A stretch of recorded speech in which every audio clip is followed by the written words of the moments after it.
Bem-vindos à Aula Prática, uma entrevista do Mentes Brilhantes, um projeto do Observador sobre investigação científica em Portugal.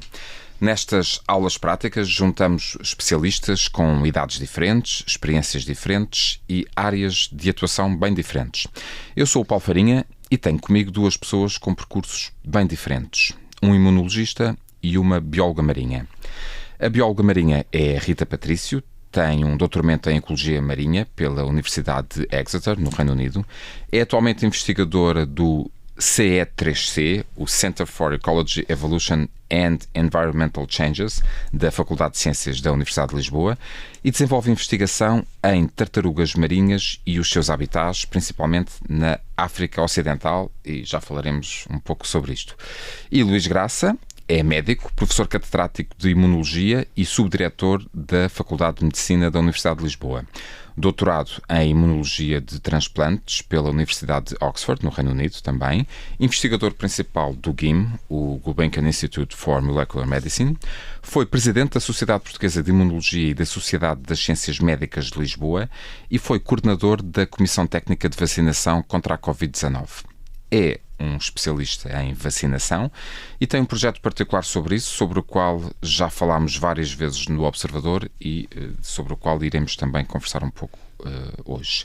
Olá, bem-vindos, muito obrigado pela vossa disponibilidade. Luís Graça, começo por si. Nestas conversas queremos juntar especialistas com currículos diferentes, mas com a investigação científica em comum, ou que fazem disso a sua profissão. O Luís tem muitos anos de experiência e já ajudou a formar muitos investigadores mais novos. O que é que se aprende com esta malta mais nova ao fim destes anos todos? Ainda se continua a aprender muita coisa? Sempre que temos o privilégio de ter alguém mais novo no nosso laboratório, é uma oportunidade de vermos com outros olhos aquilo que nós estamos a ver já durante muito tempo, sempre com os mesmos olhos. E é uma maneira de refrescar a nossa aproximação aos problemas científicos, ter a oportunidade de ter visões diferentes, de maneiras diferentes de abordar os mesmos problemas e, por outro lado, também o prazer de ver crescer alguém cientificamente e tornar-se um ótimo cientista mais tarde. Rita Patrício, a Rita tem 45 anos, o Luís Graça tem 53, está uns anos abaixo do Luís, mas tem uma vasta experiência. Os seus jovens orientandos, ainda que a diferença de idades para eles seja um pouco menor que no caso do Luís, trazem também muita novidade e frescura para a investigação, neste caso numa área bastante diferente.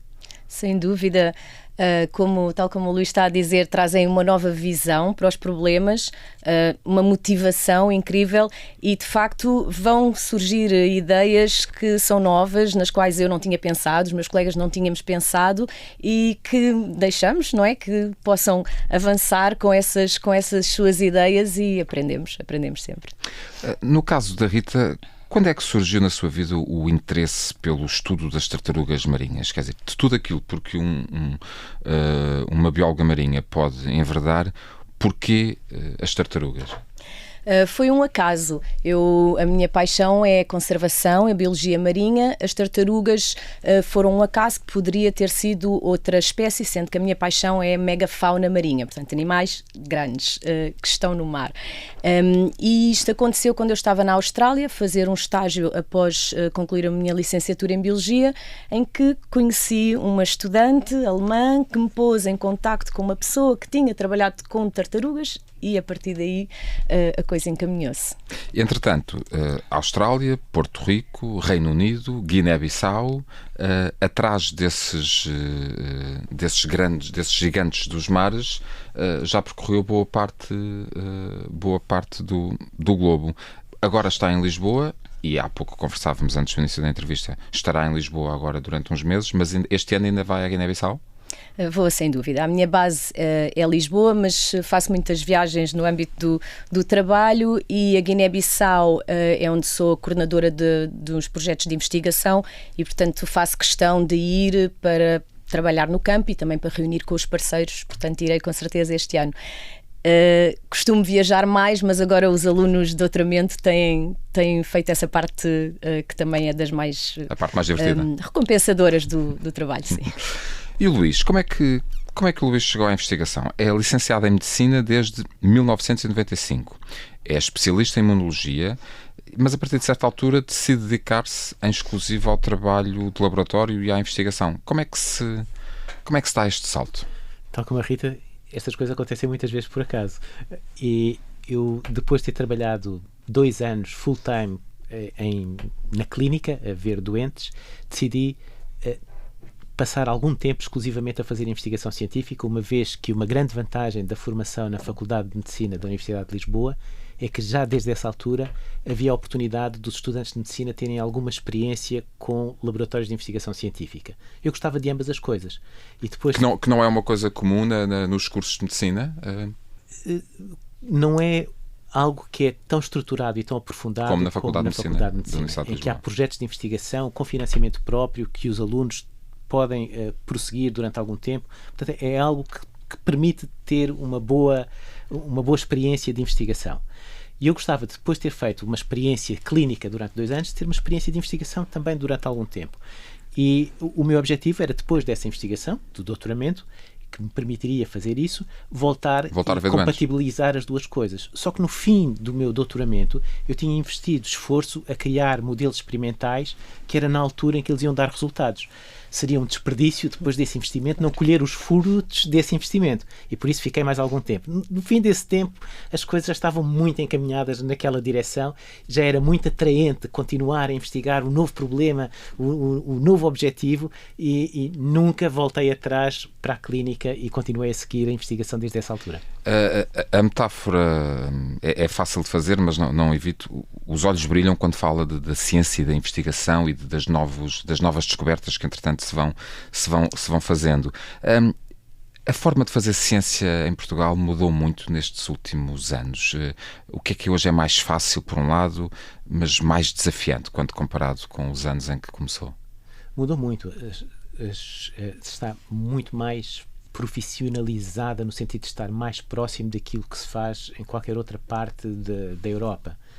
Na altura em que eu fui fazer o meu doutoramento em Oxford, havia uma grande diferença entre a forma de fazer investigação aí e a forma de fazer investigação em laboratórios portugueses. Neste momento, o grau de equipamento, o grau de sofisticação das experiências que são desenvolvidas no laboratório do GIM, por exemplo, onde eu trabalho, ou num laboratório em Oxford, ou em Paris, ou em Londres, é muito próximo. Por isso, não há uma diferença tão grande como aquela que eu encontrei no fim dos anos 90. E a quantidade de estudantes, de alunos de doutoramento que recebem de outros países é também um reflexo disso mesmo? Sim, nessa altura o contexto de investigação do nosso país era muito local. Neste momento é muito internacional. Nós no GIM temos estudantes de muitas nacionalidades diferentes. A língua de trabalho do meu grupo de investigação é o inglês, porque tenho vários estudantes ou pós-docs no meu laboratório que não falam português. E isso, há 20 anos atrás, não acontecia.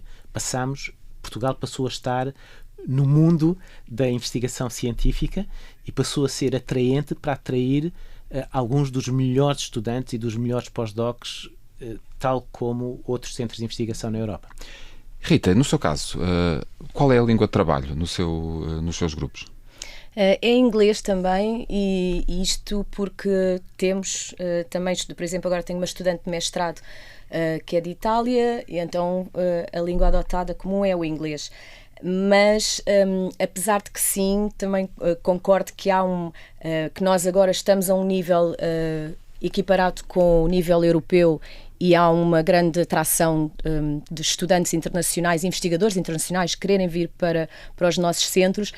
Eu sinto que nas áreas que não são biomédicas, que ainda a infraestrutura não está a esse nível. E depois acho que estamos com um problema em Portugal mais recente, um problema económico, que é a questão do custo de vida e do aumento das rendas, e nós temos sentido o impacto. Nós temos sentido que estudantes que ganham bolsas de doutoramento, estudantes estrangeiros, ou pós-docs, e que depois não vêm para Portugal porque não conseguem. Porque a bolsa não lhes é suficiente para garantir. Aqui.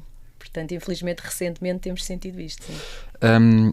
A Rita foi bolseira da Fundação La Caixa, teve financiamento para um projeto de pós-doutoramento. sem esse financiamento em concreto, aqueles passos não poderiam ter sido dados, enfim, ou teria que procurar outras fontes de financiamento. Sente diferença? Isto foi há 4 anos? 5? 5 anos. Há 5 anos. Nestes 5 anos as coisas mudaram? Assim? Já podemos falar disso?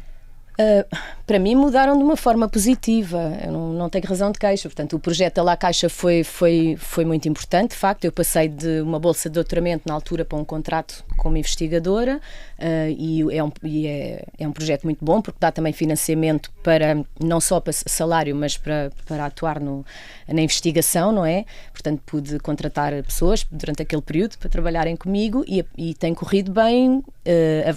A produção científica foi boa, e depois disso agora ganhei o ano passado um concurso SEC, é o concurso para o estímulo científico. Portanto, apesar de estar ainda na precariedade, não é? Porque não é um contrato a termo, mas estou melhor do que muitos colegas, não é? Ainda tenho agora 5 anos de contrato pela frente e pronto, tenho a oportunidade para boa parte da investigação que se faz em Portugal faz justamente assim, de projeto em projeto, de financiamento em financiamento.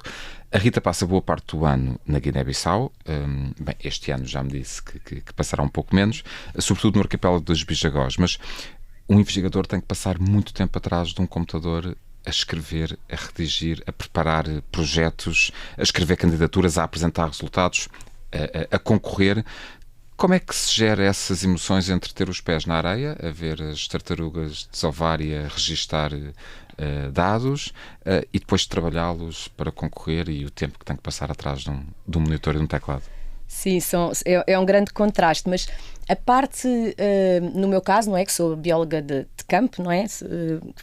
Tenho uma oportunidade de passar muito tempo no campo, não só na Guiné, mas na Mauritânia, no Senegal e noutros sítios da África Ocidental.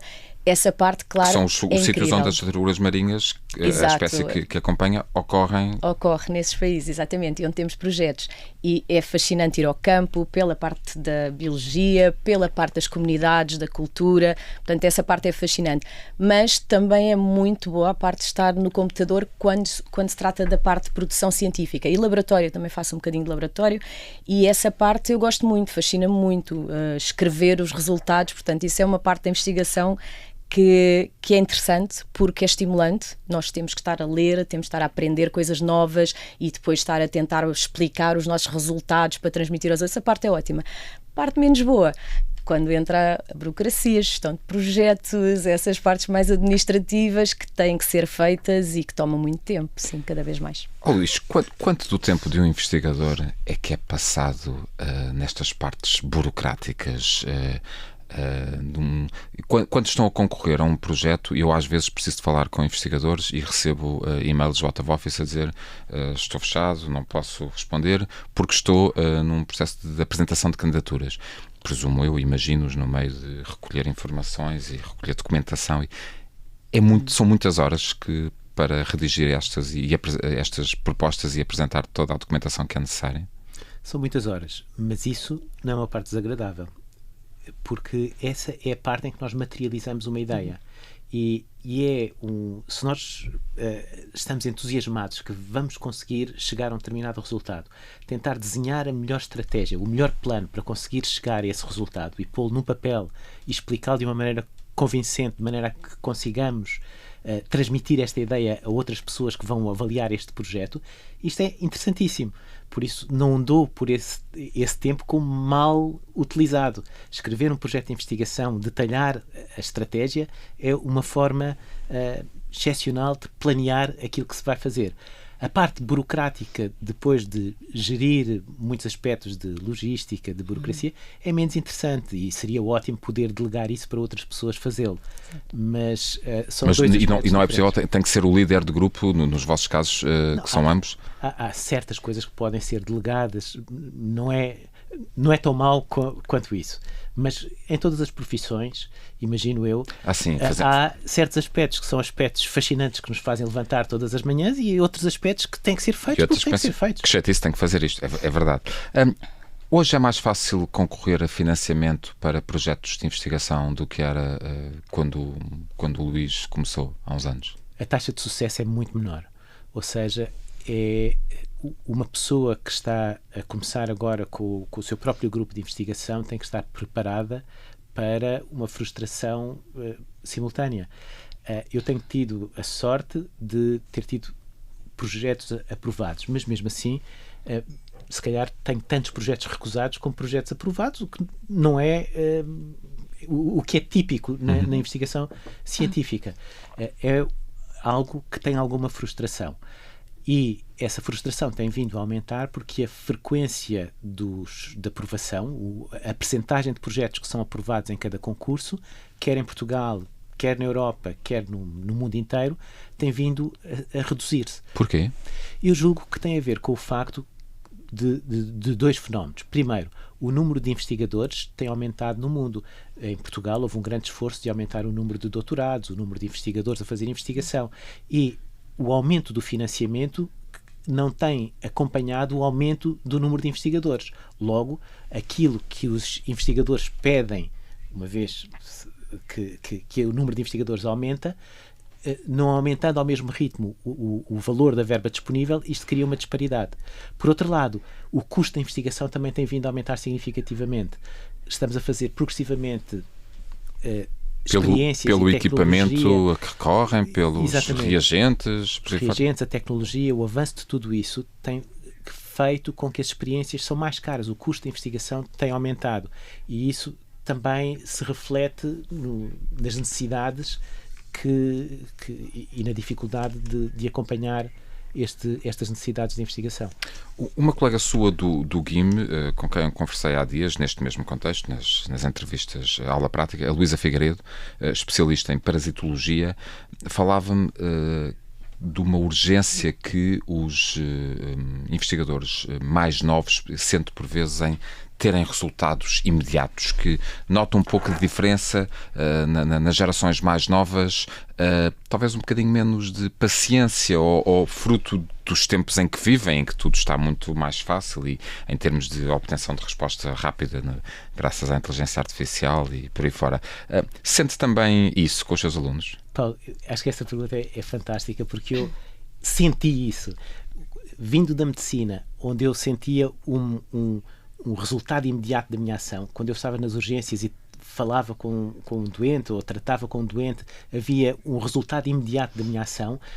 Na investigação, isto é muito diferido no tempo, ou seja, demoramos às vezes muito tempo até vermos os resultados da nossa ação. E por isso esta gratificação imediata não acontece na investigação. Não existe. Isso eu senti totalmente quando eu passei da clínica para a investigação. Por isso não me surpreende que seja algo que seja também frustrante e que requeira uma certa aprendizagem. Rita, falava há pouco dos jovens investigadores que têm que orientar. Onde é que é mais difícil orientá-los? Na praia, a ver tartarugas desovar ou nas salas de aula ou na bancada do laboratório? Acho que difícil não é o termo, não se trata de dificuldade. Claro que há pessoas que podem ter uma vocação maior para o trabalho de campo. Nós trabalhamos numas condições que para alguns são vistas como condições maravilhosas, incríveis, que é o meu caso, mas para outros são vistos como condições muito rigorosas, porque é muito básico. Nós, frequentemente, a nossa condição de campo é estamos a acampar e não há nada. Mas, em geral, temos alunos que se dão muito bem com essa realidade, de voltar assim ao básico. Portanto, difícil não é bem o termo, mas o campo pode ser desafiador em alguns casos e depois é todo o desafio dos alunos desenvolverem talvez a questão, a hipótese dos seus estudos, essa fase assim mais inicial pode ser talvez a mais difícil, não é? Depois a partir daí, sim, ficam encaminhados. A Rita passou por várias universidades do globo. Vê também grandes diferenças, ou as diferenças que via há uns anos na investigação que se fazia noutros países em comparação com o que se fazia cá, está mais esbatida atualmente?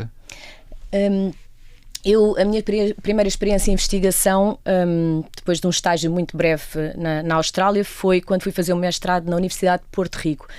e de facto uma diferença que eu notei na altura é que o sistema que eles utilizam, que é o sistema americano, é que os estudantes de mestrado e os de doutoramento trabalhavam juntos, não havia diferença, todos era expectável que quer os mestrandos, quer os doutorandos produzissem mesmo para o conhecimento científico.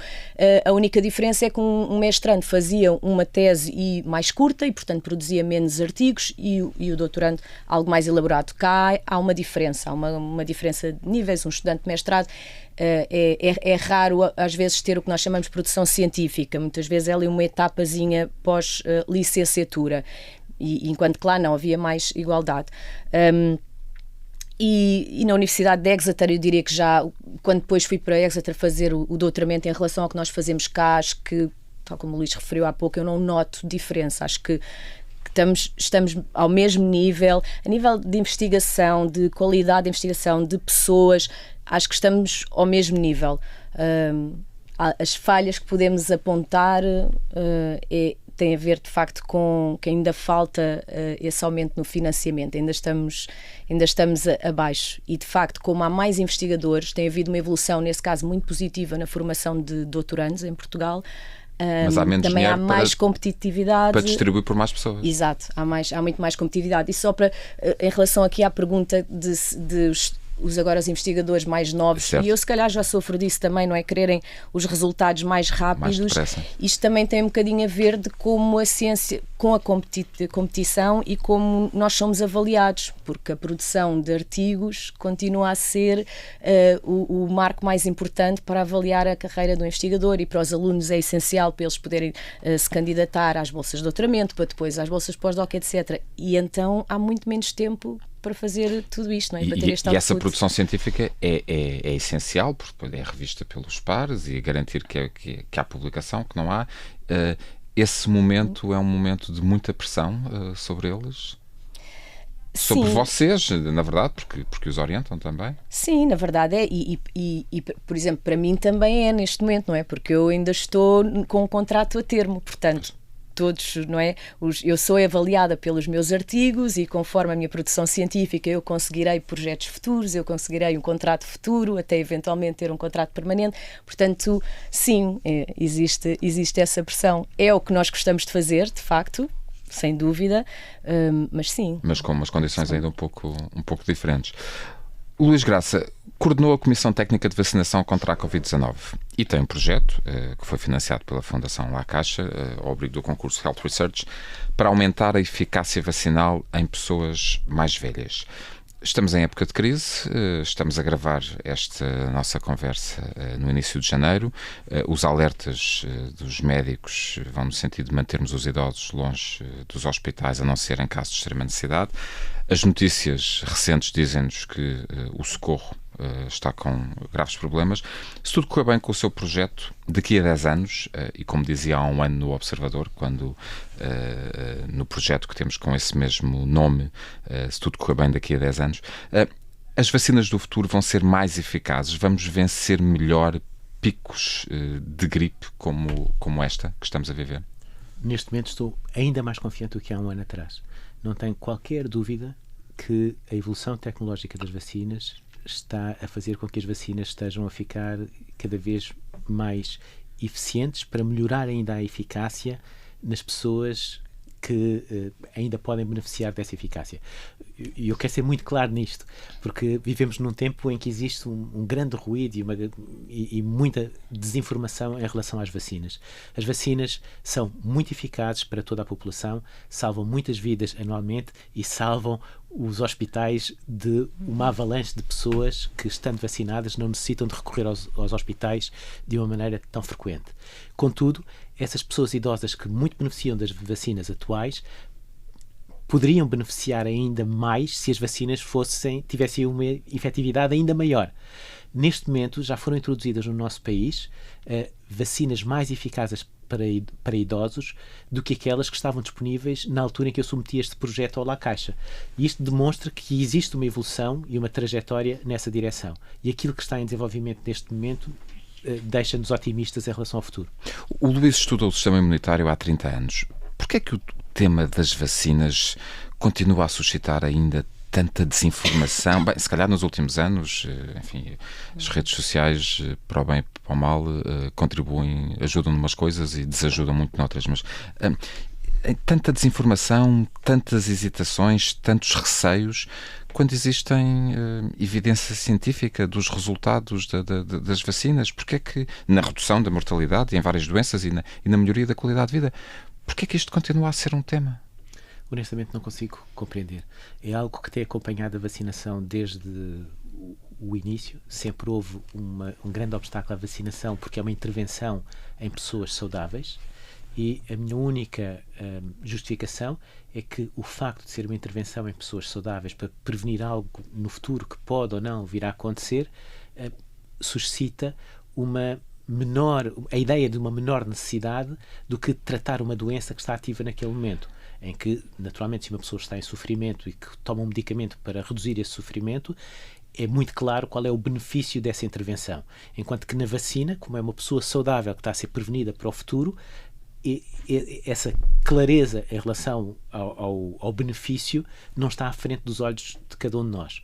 Isso poderá ser uma justificação. Outra possível justificação é que muitas doenças que são preveníveis pela vacinação têm sido, devido ao sucesso das campanhas de vacinação, muito reduzidas. E agora são uma memória distante e para a qual não existe uma clareza do benefício de proteger contra a poliomielite ou uma doença que é algo que só conhecemos dos livros de história. Isso pode contribuir para esta avalanche de desinformação que hoje em dia ocorre. Rita, em 2020, em entrevista ao Observador, Rita disse que esperava que daí a 3 anos, que entretanto já passaram, no final do projeto ao qual concorreu para a Fundação La Caixa, conseguisse, e agora cito, reunir um maior conhecimento sobre a distribuição espacial das tartarugas no Atlântico e assim perceber melhor a que ameaças as tartarugas estão sujeitas. O que é que se sabe hoje mais em comparação com o que sabia no início daquele projeto? Muita coisa. Por acaso tivemos descobertas incríveis. Realmente, quando começámos o projeto, tínhamos já um conhecimento de base assim, importante sobre as tartarugas verdes na Guiné-Bissau, onde é uma das populações maiores do mundo, portanto, grande importância para a Guiné, para a África, mas a nível mundial também, e queríamos perceber a distribuição espacial. E o La Caixa permitiu-nos usar a técnica de transmissores por satélite, portanto, colocamos uns transmissores nas carapaças das tartarugas, conseguimos seguir... Eu lembro, na altura, seguiu a Oquinca, certo? A Oquinca foi uma das tartarugas. A Oquinca quer dizer rainha na língua bijagó. E é uma tecnologia cara, mas tivemos a possibilidade de fazer esse seguimento que nos permite conhecer as migrações das tartarugas quase em tempo real. E vimos que, de facto, conseguimos identificar áreas prioritárias para conservação na Mauritânia, no Senegal, no próprio arquipélago dos Bijagós. Depois descobrimos que algumas das tartarugas que estão a desovar numa altura um pouco mais tarde migram para o Ghana, não fazíamos ideia, e mais nos últimos anos descobrimos que inclusive fazem migrações transatlânticas e algumas vão se alimentar ao Brasil, uma proporção menor. E isto até a nível de todo o conhecimento que temos desta espécie é interessante e inovador, porque não se pensava que as tartarugas verdes fizessem migrações de reprodução tão longas, porque isto é um custo energético imenso. E claro que não é o mais comum, mas ocorre. Isto também nos veio aclarar resultados genéticos que nós tínhamos de conectividade e dos quais desconfiávamos, e depois foram apoiados com a transmissão por satélite.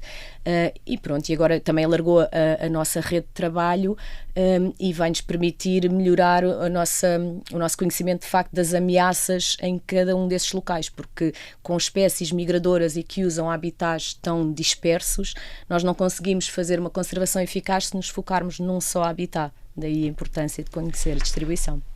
Estamos a aproximar-nos do final da nossa conversa. Rita, última questão. Onde é que se vê daqui a 10 anos? A continuar a trabalhar com tartarugas marinhas? Sim, porque não? Eu gosto muito do que faço, portanto vejo-me a continuar a trabalhar com tartarugas marinhas. E com um contrato de efetividade, isso... Eu espero que sim, eu espero que sim. Mas sim, porque isso é importante porque de facto o facto de não estarmos sempre a trabalhar para conseguir um contrato permite-nos ter mais tempo para aquela parte de nos dedicarmos mais às propostas, para os financiamentos, para os projetos, para responder às questões e não estarmos tão preocupados nos projetos para pagar o nosso salário. Portanto, sim, a trabalhar com tartarugas, conservação marinha, também poderei mudar, não mudar, mas poderei acrescentar outras espécies, até interações de tartarugas com outras espécies. Desde que sejam grandes. Desde que sejam grandes, por exemplo, no Senegal, uma coisa que ando a tentar correr atrás é de uma interação entre orcas e tartarugas verdes. Portanto, há coisas giras para explorar, sim. Luís Graça, última questão. Não lhe vou perguntar o que é que se vê fazer nos próximos 10 anos, porque a imunologia tem sido a sua área de ação e, portanto, presumo que continue. Se tivesse que dar, a questão é outra, se tivesse que dar um conselho a um jovem estudante que quer ser cientista, que terminou agora a sua licenciatura, o que é que o Luís Graça lhe diria? Aquilo que é mais importante é ter uma mente aberta e não estar muito focado nem numa área científica, nem num determinado método científico, perseguir as hipóteses e as oportunidades à medida que elas forem surgindo. Porque o pior que existe é uma pessoa estar demasiado presa a uma determinada área ou a um determinado tópico e deixar passar ao lado oportunidades que poderiam ser muito mais interessantes se tiver esta mente aberta. Nomeadamente médicos que depois acabam a ser investigadores, por exemplo. Bom exemplo. Luís Graça, Rita Patrícia, muito obrigado pela vossa disponibilidade. Obrigada. Foi uma conversa ótima.